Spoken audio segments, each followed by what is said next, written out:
Assalamualaikum warahmatullahi wabarakatuh. Nama saya Nur Afnidia Nasari dari PGSD 2021C dengan 3 NIM terakhir 084. Di sini saya akan menjawab soal UTS dari mata kuliah Pendidikan Pancasila.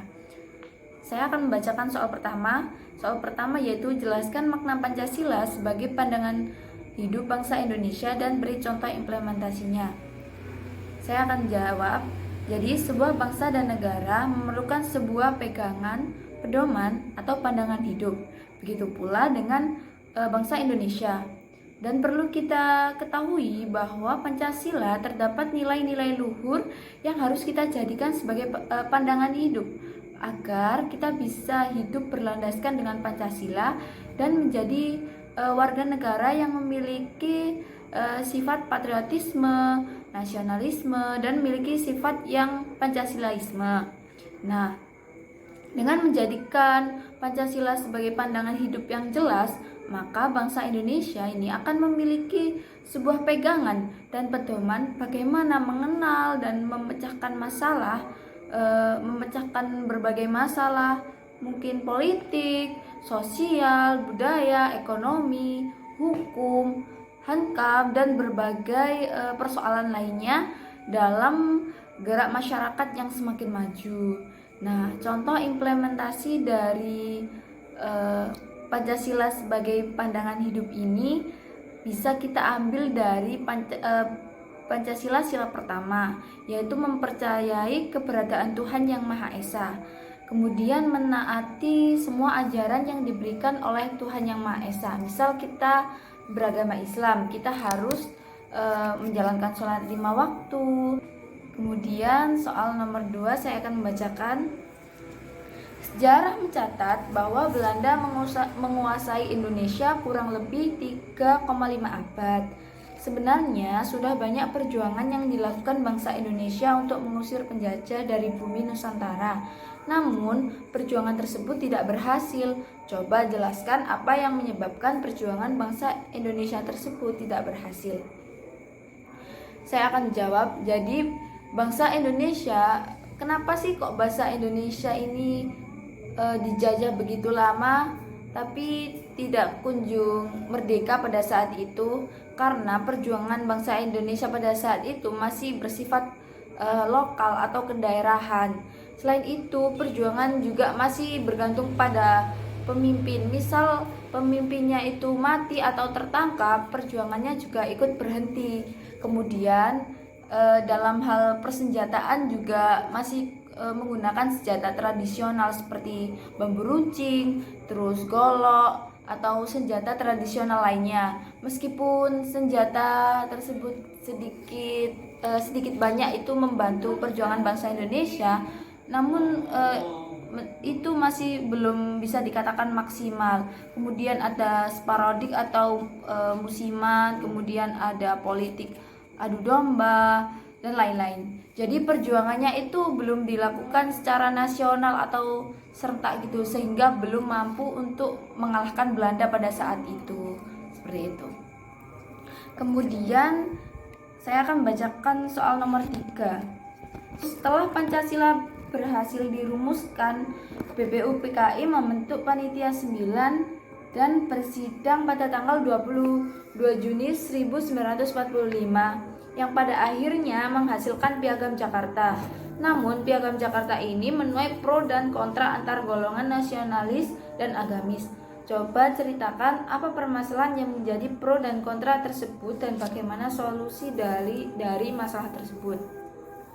Jadi masalah yang menjadi pro dan kontra pada Piagam Jakarta saat itu adalah pada sila pertamanya yang berbunyi ketuhanan dengan kewajiban menjalankan syariat Islam bagi pemeluk-pemeluknya.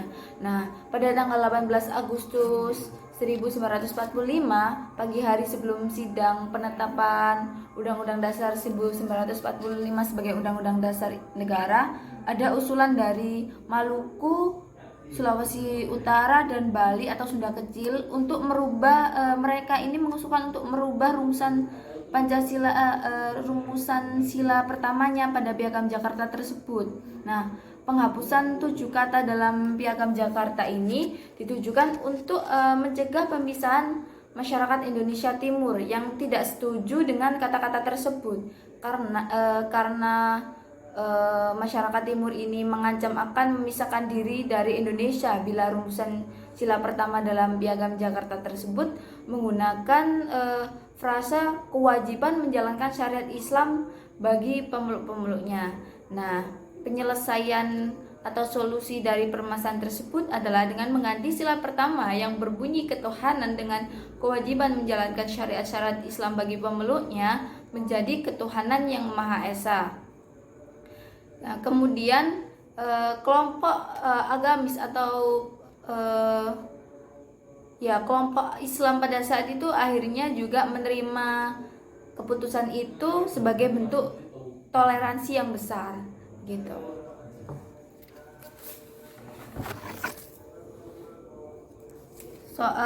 Kemudian saya akan menjawab soal nomor 4. Soal nomor 4 ini berbunyi, jelaskan secara singkat proses terbentuknya nilai, norma, dan moral dalam masyarakat. Jadi terbentuknya nilai, norma, dan moral dalam masyarakat ini berawal dari adanya interaksi antara masyarakat. Kemudian ada timbul beberapa masalah sosial yang di masyarakat yang berhubungan dengan mungkin masalah kesusilaan, masalah kesopanan dan sejenisnya. Karena belum adanya aturan hukum di pemerintahan yang menindaklanjuti masalah-masalah tersebut, maka masyarakat itu membentuk suatu nilai, norma, dan moral yang disesuaikan, membentuk itu semua itu sendiri dengan disesuaikan dengan adat kebiasaan yang ada di daerahnya atau lingkungannya untuk dapat mengatasi permasalahan-permasalahan tersebut. Mereka membentuk suatu nilai, norma, dan moral dalam masyarakat itu bertujuan agar terciptanya keteraturan hidup dalam masyarakat, seperti itu. Misal itu bisa kita ambil contoh ketika di pedesaan kan kadang ada gak boleh bertamu di rumah gadis di atas jam 9. Nah, itu kan dalam aturan negara tidak ada aturan seperti itu. Jadi dibuatlah norma-norma atau nilai dan moral di masyarakat tersebut agar mereka bisa memahami masalah-masalah tersebut dan bisa memecahkan masalah tersebut, begitu. Kemudian saya akan menjawab pertanyaan nomor 5 yang berbunyi, bangsa Indonesia sepakat untuk menjadikan Pancasila sebagai ideologi. Namun ternyata di masyarakat juga berkembang ideologi lain selain Pancasila, seperti ideologi liberal, kapitalis, sosialis, sampai ideologi yang berbasis agama.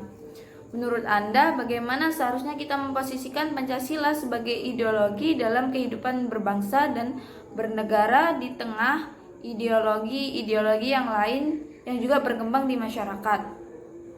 Jadi di Indonesia ini banyak berkembang juga ideologi lain seperti ideologi liberalis, kapitalis, kemudian sosialis, sampai ideologi yang berbasis agama.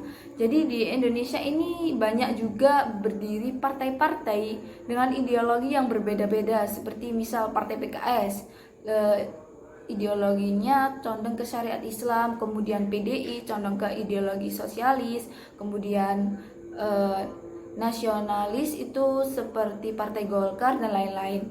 Dan banyak juga organisasi-organisasi yang beraliran kanan, yaitu ideologi seperti HTI atau FPI.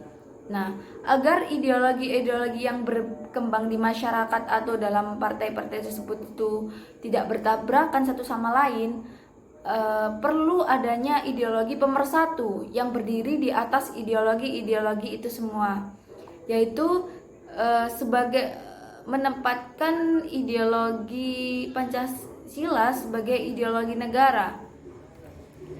Nah, terutama di dalam setiap asas dari semua partai atau organisasi itu harus mencantumkan ideologi Pancasila, yaitu jadi kita itu harus memposisikan ideologi Pancasila di atas ideologi-ideologi yang lain. Jadi Pancasila ini sebagai ideologi pemersatu. Jadi atau ideologi negara agar semua itu bisa berjalan beriringan. Semua ideologi itu seperti itu. Terima kasih. Assalamualaikum warahmatullahi wabarakatuh.